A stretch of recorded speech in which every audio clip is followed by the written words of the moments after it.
I want to welcome in Angela Okada to the Leading Saints podcast. Welcome. Thank you for having me. I'm excited to be here.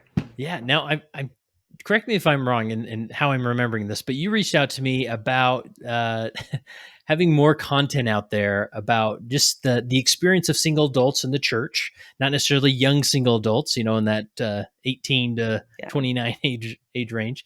And we went back and forth, and the more I talked to you, the more I felt like, it seems like Angela has some perspective here that would be worth sharing. And so I said, well, why don't we sit down and just have a conversation and see what we can learn? And here we are. So are you ready to Yeah. jump into this? I'm ready. Nice. Maybe just give us a little bit of your background. I mean, obviously, you're since the topic of this conversation, you are a single adult, but maybe Mhm. give us some general background of yours. Yeah. I grew up in Cody, Wyoming, and I'm currently living here in Saratoga, and I'm a speech pathologist. Oh, really? And so work for an elementary school and just and currently I'm serving as the Relief Society president in my ward. And I was in a mid singles ward prior to this. And Hmm. um, after the change from visiting teaching to ministering, and they talked about how 14-year-old um, young women are able to now be ministers, like that just put kind of like this prompting or thought in my head of like, oh, that would be so neat to serve with that, to like have that be your Yeah. companion. And also just like kind of missing the primary kids and just having that variety in the ward. And so I thought, I guess I'll see about like going to the family ward.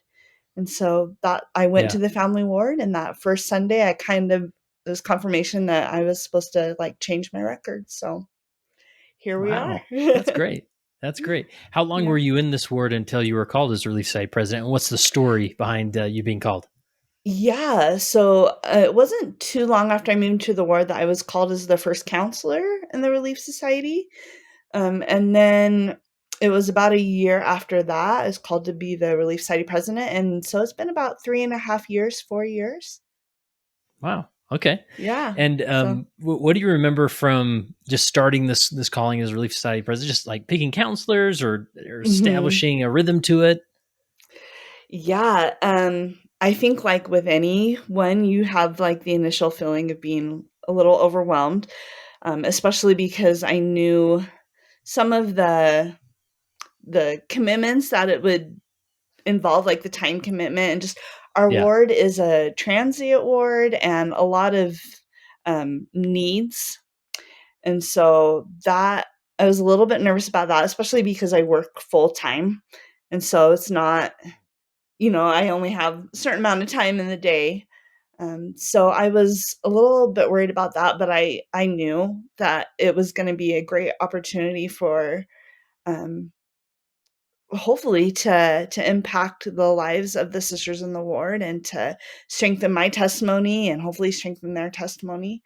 As far as like counselors and secretary, there's been a lot, just because our ward is transient. But that initial when I was able to go to the temple and then just think about it, and I knew pretty soon after I was called, and then each subsequent, like, new counselor or new secretary that I've had to call, sometimes it's been a little bit of a process, but, Yeah. God has always, like, Yeah. That's great. given me the name. Uh huh. And is there a lot of temporary housing, like apartment buildings and things? Is that what makes it transient, or? It is all we have an apartment complex and then Oh, wow. condos and townhomes, so there's no single family homes in Oh, our nice. ward.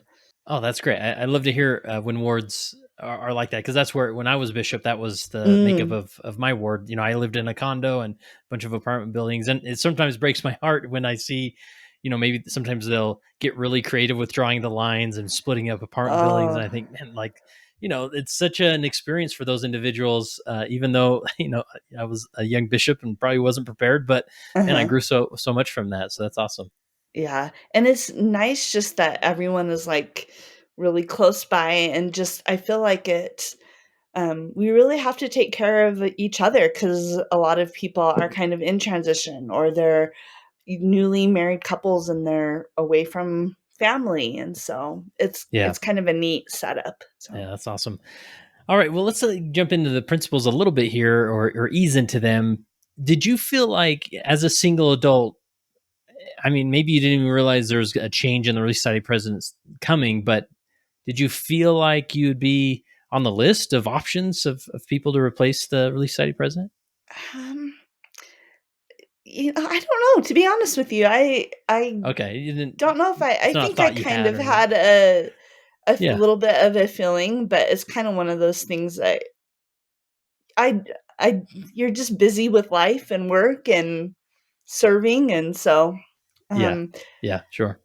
yeah. But when I Okay. was initially called, I was like, most of our ward is married couples. Like, what Hmm. do I have to offer to help them? Like, I don't, and so that was a concern that I had. So you say, at least for you, naturally, there's sort of this thought that goes through your mind of thinking, I'm sort of in a different category as they are. Mhm. That maybe sounds a little bit harsh, but No, that's exactly it. feeling like, yeah, that maybe you're not ready or prepared to be their leader. Yeah, yeah. Or just, like, can they come to me with their problems when it's something that they know I've never experienced or have very little Hmm. experience with, so. Yeah, interesting. All right, so this first principle you have is, it says the principles of effective leadership are the same whether you are single or married, and Mhm, and just to focus on those, right? And this is mhm. sort of this. Well, yeah, of course, but what led you to this principle, right? And maybe unpack it for us. Yeah, so, um I guess just no matter who you are, you've gotta serve with love, you've gotta follow the promptings of the Spirit, you've gotta delegate and delegate clearly, and the focus should be on people, and that that doesn't change if you're married or single, and that was a realization that I came to as I was serving. Like, just that is, what an effective leader does, and you can do that as a single person in a family ward. You can use those principles. You can love them, and that doesn't mean necessarily you know what they're going through, but you can empathize and maybe, know kind of the feeling because 'cause we've all felt similar feelings. We felt grief, we felt loneliness, we felt betrayal. Like, we've all felt those feelings, and maybe the circumstance is different, but just focusing on empathizing because you know the feeling, maybe not the circumstance, but the feeling.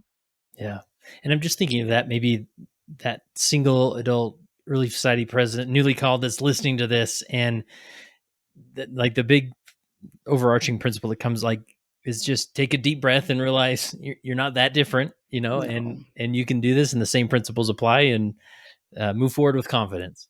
Yeah, yeah, exactly. God called you for a reason, and He's gonna help you so much. So, Yeah, awesome. mm, So the next principle you put here is, I would love to hear ideas about how building connections relate to sisters who are married. So what are some of mm. those that you came up with? So I think you just start with the things that you have in common. We had a sister in our ward who was single, like, and then another sister that they both liked to run and walk. So they got together and went running every morning. And so I think you just focus on what you have in common and just remove that category of single or married. And first of all, see yourselves as sisters in the gospel of Jesus Christ. Like, view people that way. And as a single person, like, I love hearing about, like, the kids or hearing how you met your husband. Like, it's okay to talk about those things, and because that is your life. And so don't be afraid to, as a single person, don't be afraid to ask those things. And just as a married person, like, that's your life, and talk to them about it. Like, know that a lot of single people love to hear about the kids, and just, I don't know, just don't be afraid to be you and remove Yeah. that stigma of single and married. Yeah. Is there So, anything particular you do as far as relating to the other women in your Relief Society? Is it mainly like being aware of hobbies or activities they like to do, or what comes to mind? I think, yeah, yes, that, I think also just listening. I think when people feel listened to, that builds a connection, and that connection is what can form a friendship. So I think just listening to people, and you can Yeah. do that whether you're married Yeah. or single. So Imagine that, right? yeah. And excuse my left turn here, but just when you talk about listening, it makes me wonder as far as ministering and the ministering interviews or things like that. Is there anything you found that has worked well for you, or approach you do to so that you're in those situations where you can listen or do visits in the home or Yeah, we do visits in the home every month. But for as far as ministering, I had an interesting experience. We have like magnet boards of all the sisters, and we were kind of cool? we were the people that had moved were taken off, and we were kind of filling in those spots and adding the new people. And I was kind of maybe this person would go with this person because they have kids about the same age, and we're going like that. And my one of my counselors just said, "You know what, Angela? I actually feel like we need to mix it up. Like, let's Hmm. mix up the older ladies with the younger ladies, and like I feel like that could create some bridges in the Lord." And as soon as she said that, the spirit filled the apartment. So we didn't just put, because we actually have quite a few like maybe divorced women in the ward. Not Hmm. many people that haven't been married like me, but some divorced women.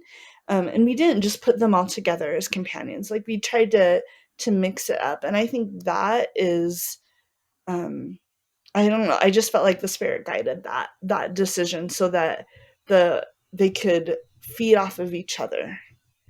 Love it. Anything else as far as just connecting with the sisters uh, and relating to them that you haven't mentioned? Be interested in their lives. Like just be completely Yeah. interested in their lives.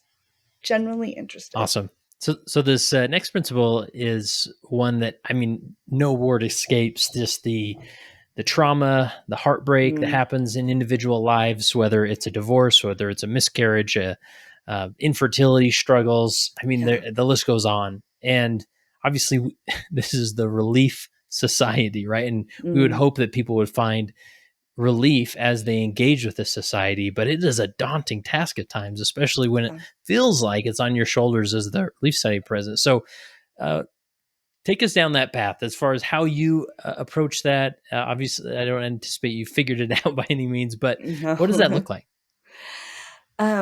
It looks like not being afraid to ask the hard questions and to go into sisters' Mm, houses and ask them, how are you really doing? Or tell me what happened. There's definitely been couples um, that maybe are going through a harder time. We had a young couple that lost their first baby when she was 8 months pregnant. mm, Um, and that's not something like I've had any experience with, but I wasn't not gonna go see her. I was gonna go see her, and we just hugged each other and just cried together. Um, yeah, and because yeah, and so I think that's just being willing to have those hard conversations and be there for them, I think is part of it. yeah. Do you feel like sometimes the dynamic arises, whether not that you're saying it, they're saying it, but here's somebody weeping over a loss, and they Mhm. have two other kids, and here you are, you haven't even had an Mhm. opportunity to have one child or a marriage, and Mhm. does and again, not that you lead out with that, but does that sometimes become a thing, or is it pretty easy to move past that?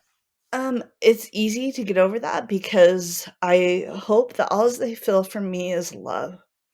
And Yeah, I feel like that, and that I hope they just feel that I love them, and that's why I'm there. And there's not any advice that sometimes you can give in hard situations, but I try to just come from a place of love and empathy and listening. And so that, to be honest, I don't feel like that has been so much of a, a, a point if sisters have felt awkward, like, oh, well, Angela doesn't know what I'm going through, and here she is trying to. That hasn't. I think because I've and as a presidency, we've worked really hard to make sure that the sisters know that we genuinely love them and care for them. Yeah. We say it often. And even just that example of being willing to like go to their home, sit with them in that heartbreak, Mhm. regardless of each other's backgrounds or what each individual's experience, because that hurt is real in that Yeah. moment, and you're willing to sit with them as they endure it. That's awesome. Tell me about you have a note here as far as about Mother's Day, which is can be a tricky dynamic on all levels, Yeah.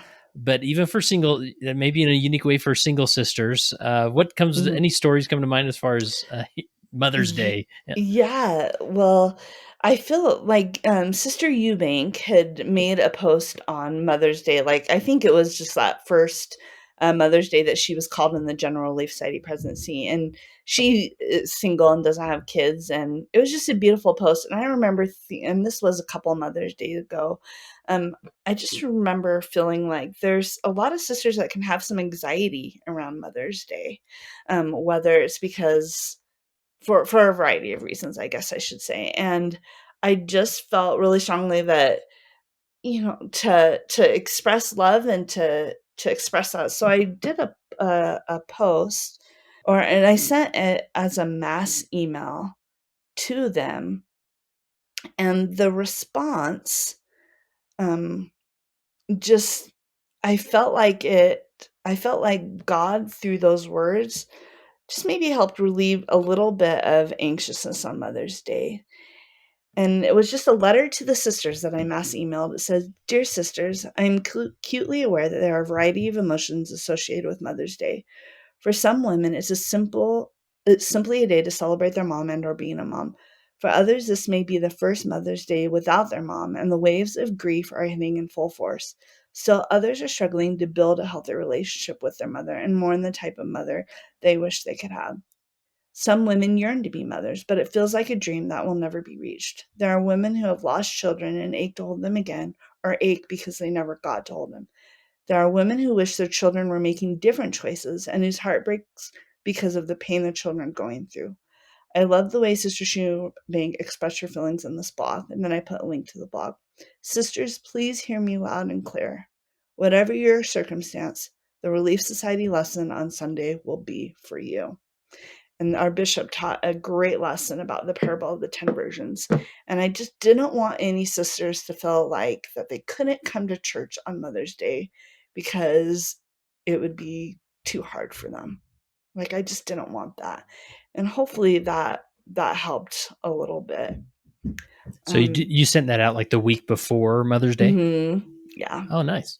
Yeah. Yeah, I love that. Just and that's a good general leadership principle as well. There's sort of the anticipation, right? You're Mm, anticipating, how are people going to show up and feel? Sometimes we wait for that moment to sort of then catch them or, yeah. diffuse the tension, but to anticipate it and take some steps prior to really help people feel welcome so that they'll come. Yeah. Because many times, maybe if they didn't get that email, many wouldn't have come. There was another experience that I had because I think one thing that it's hard to find a balance of making sure that single sisters feel included, but obviously the gospel of Jesus Christ is about families, and the ordinance in the temple, the sealing ordinance, is like, I mean, that's the goal. And we want to strengthen husbands and wives. Like, that is, you can't just not focus on that as well. And so I remember sitting in, so our stake relief society president and our former stake, um, she had all the relief society presidents come in and talk. Like, we had like a brunch, and one of the relief society presidents asked, like, what is your ward doing to strengthen husbands and wives? And kind of conversation got going, and the stake relief society president, who I'm so grateful, she said, Angela, I think you have something to say about this.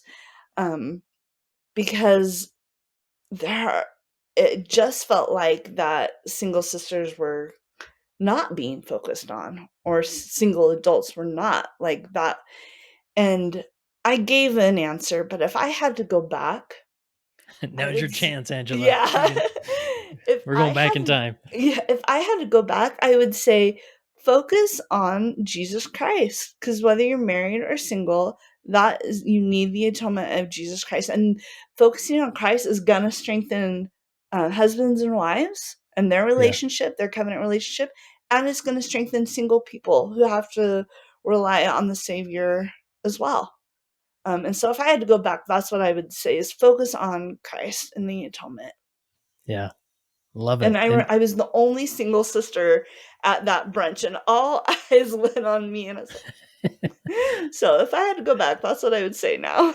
yeah. And similar to your first point, right? That leadership, effective leadership is the same. The gospel is the same, right? I mean, Yeah, obviously we have certain ordinances and ideals that we reach for and encourage people to walk towards, but at the end of the day, Jesus Christ will sit with any of us and strengthen yeah, us and make covenants with us, and so we can face mortality.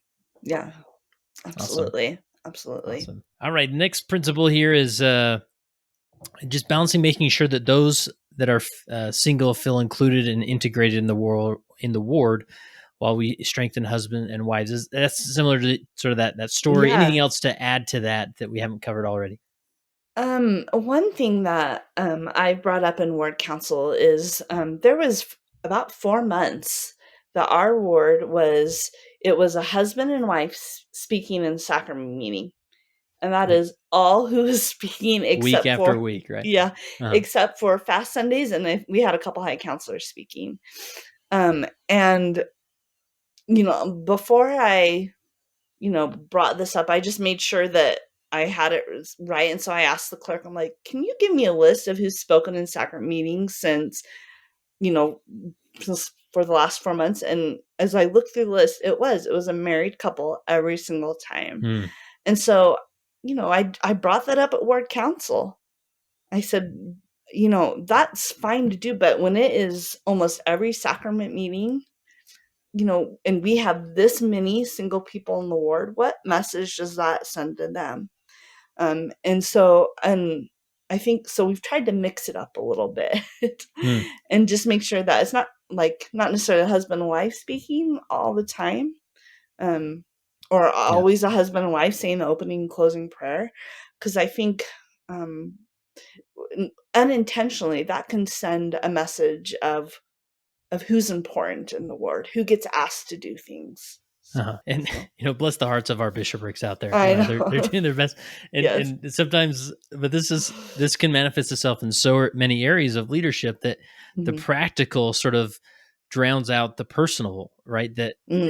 it was so practical. I have to make one phone call, Yeah, to yeah, this household, and then I get two speakers for yeah. one phone call, or Mhm, and there's so many couples moving in, especially maybe in apartments or newlyweds or what, mhm. and Yeah, that it's just easier that way, and then we don't realize we're doing it, but sometimes it takes someone like you who maybe has a different perspective to perspective. raise your hand and say, "Hey, time out a minute. Like, let's Yeah. regroup and think about what we're doing here." And Um, I think yeah, that says something about the culture that the bishopric created in the ward council, that I felt like I could yeah, mention that's that cool. and to bring that up, and to their everlasting credit, they said, "You know what? Good point," and have made a cognizant, um, shift, and have tried. And Yeah, that I think that so I think any ward council people need to feel comfortable speaking up. And I think that's another principle of leadership, whether it's in a presidency or ward council, like you just need to make sure that people feel comfortable saying their perspective, because all of us have different perspectives. awesome. And in that word council dynamic, and it's cool to hear that. It's encouraging to hear that culture exists where you didn't feel, or you did feel comfortable raising your Yeah. hand and saying something. Uh, Speak to me about the dynamic of you working with the bishop, you working with the elders quorum. I'm not to Mhm. claim that your ward has figured it out, but this is a Mhm. question that a lot of wards have. Okay. What works for you? What doesn't? I mean, what struggles have you gone through, or what successes have you had there? I think something that has worked really well, is our so we got a new bishop a few months ago, and our previous bishop did this. He said, "Angela, I want to meet with you once a month, just to touch base." And so our current bishop has done the same thing. Like, Hmm. I just set up an appointment and I meet with him and we discuss things. So I think that is something that has really helped. The elders quorum, another thing that I think is really helpful is that the elders quorum president and I have a really open communication. To be honest, there's been some times where I've been a little frustrated and I can just call and say, I just need to vent just for a little bit. And he is so great. And, so, Cool. Yeah. and just things like that. And so I think just open communication has been really, really helpful. Awesome. Well, let's take a moment here that obviously by example, you've shown that you're, like when you reached out to me, I know that you had no intention of wanting to be on the podcast, but here we are and we did it. We recorded We it. did it. Um, and it's always the leaders that think, I don't really have much to share, but you shared some things and I think it will bless the lives of many that listen. And I so hope what so. request would you send out there to all the Mm. single adult Relief Society presidents? What questions would you have for them, or what would you like to hear from their experience? I would say, how do you balance work life and church service when work life takes so much time out of your Yeah, day? love it. Yeah. Okay. Well, we'll put it out there. We encourage individuals to step forward, reach out to me, and or have a good friend, a counselor maybe, who wants to nominate their friend who's a Relief Society president, and because this is how we find and share great content on Leading Saints Okay. is getting those emails, and then they lead to conversations like this. So that's awesome. Angela, last question I have for you: as you reflect on your time as a Relief Society president, as a leader, how has being a leader helped you become a better follower of Jesus Christ?